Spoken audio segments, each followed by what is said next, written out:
İşleri Uluslararası İşler Komisyonu üyesi Nurcigit Kadirbekov. Assalamu alaikum hormаттуу bir tуугандар.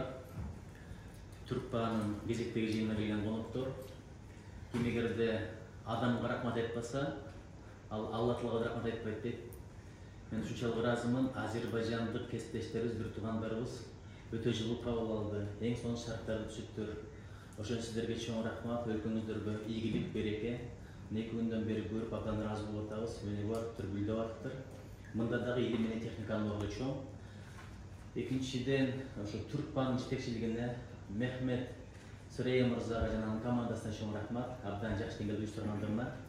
Анан биздин төрагабыз Осман Места мырза, сизге ийгилик каалайм. Бул сиздин биринчи жыйыныңыз төрага катары депутат болуп шайланып, ушул биздин комитеттин төрагасы болуп отурасыз. Ак жолдой болуңуз.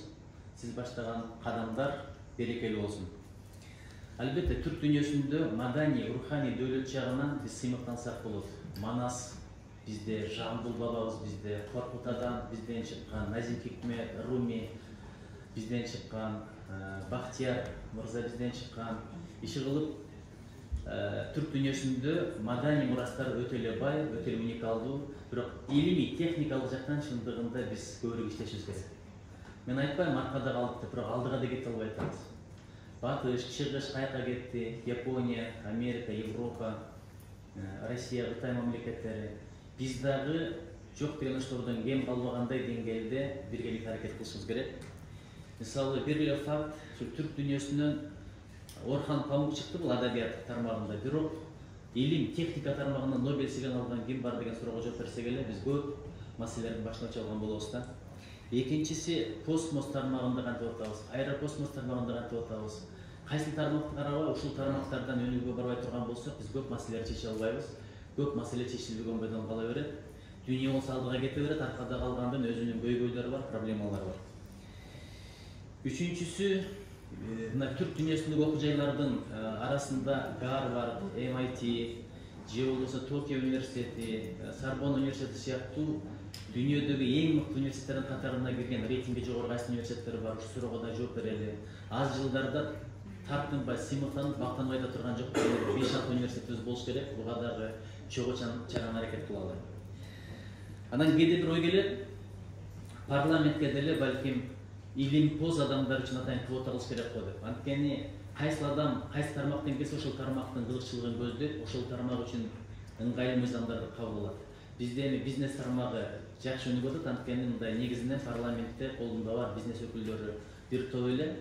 Бирок ушу илим-билим тармагындагы профессорлорго деле атайын квота берсек кандай болот деп мен кээде оюма келет. Бул менин жеке сунушум. Андан кийин, мисалы, батыш мамлекеттер кантип өнүктү? Америка Кошмо Штаттары. Таланттуу илимпоздор болсун, спортсмендер болсун, кайсы тармактын болбосун, мыктыларын, искусствонун өкүлү болсун, мындай жарандык берүүнү жеңилдетип койгон. Ошол сыяктуу, эгерде ушу түрк дүйнөсүнө келип, ордунча калып иштетилем деп турган болсо, кайсы жактан келбесин, илимдүү, билимдүү, илим техника тармагындагы чоң адистер болсо, алымдар болсо, ошолордун жарандыкта калышына бир жакшы шарттар түзүп бере турган болсо, абдан жакшы болот эле. Анткени адамдын амалына жараша Алланын оңолук деген сөз бекеринен эмес. Ал эми Кыргызстандагы анча-мынча жагдайларды айтып кетейин. Кыргыз Республикасы өнүккөн IT тармагы сектору боюнча виртуалдык жибек жолунда олуттуу инвестициялык жана соода мүмкүнчүлүктөрүн берүү аркылуу модернизацияны жана региондук өнүгүүнү бекемдөө үчүн маанилүү экономикалык кыймылдатчы күчкө айланууга даяр. IT тармагы Кыргыз Республикасында эң тез өнүгүп жаткан тармактардын бири. Биздин Кыргыз Республикабыз Global Innovation Index рейтингинде 129 өлкөнүн ичинен 2013 жылы 8 жылдын ичинде 117 орундан 94 орунга көтөрүлдү. Бул албетте жакшы, бирок дагы да көбүрөөк иштешибиз керек. Дагы бир фактын айтып коеюн. Азыркы мезгилде 23 жылдын башында Кыргызстанда интернетти колдоону 77,9% түзүп, өлкөдө интернет колдонуучулардын саны 5,2 миллионго жетти. Бирок бул